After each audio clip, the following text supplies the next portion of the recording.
The story we're going to go to now is with you, Mal, and it's about the air traffic control chaos and what happened on Friday. Yes, well, everybody knows, I think, now that the airspace over southern UK was basically closed down. Around Heathrow. Well, around all the airports in the south of England, south of Manchester, basically were affected. What I can't work out is why we're having this protracted debate about upgrading London's airports or building a new one, when the software that actually lands planes and sends them off again is 50 years old. It was designed for American airspace before man landed on the moon. And as someone who travels quite a bit, usually in and out of Heathrow, there are a lot of things about the travel experience I'd like to change. This just seems totally incongruous. You've got all this sophisticated tech before you get on the plane. You've got mobile phone boarding passes. When you get off, you've got passport checks that are digital. The plane is a flying robot, essentially. And yet we've got this technology that is so antiquated. The building that houses the technology is only 12 years old, cost £700 million. It's very nice. Are you talking about Terminal 5? No, I'm talking about the National Airspace Control Building in Swanwick, I think it is. Okay. It's only 12 years old. But you're totally read up. You've done great research. Mal, this is why you're hired. Well, I was up all night. Fantastic backstory stuff. Yeah. I'm a futurist. I predicted it. Yeah. Right. Yeah.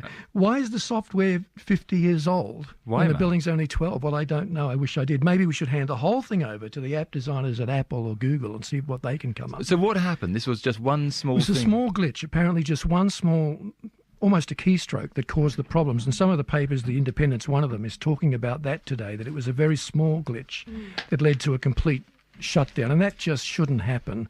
All the inconvenience that it causes to human beings, to people going on holidays, going on business trips, coming home from business trips. It just shouldn't happen in the 21st century. I love this. So there's a headline in the Sunday Times on the front page. Air chaos boss paid £1 million. A boss of Britain's air traffic service, which caused chaos last week when its computer systems failed, got a 45% pay rise this year to take its annual total pay package to more than £1 million. And just actually, aside from the fact that £1 million seems a ridiculous amount to pay anybody for doing a job, just seems crazy when people are being paid £23,000. To me, maybe I'm wrong, but it just seems completely out of whack.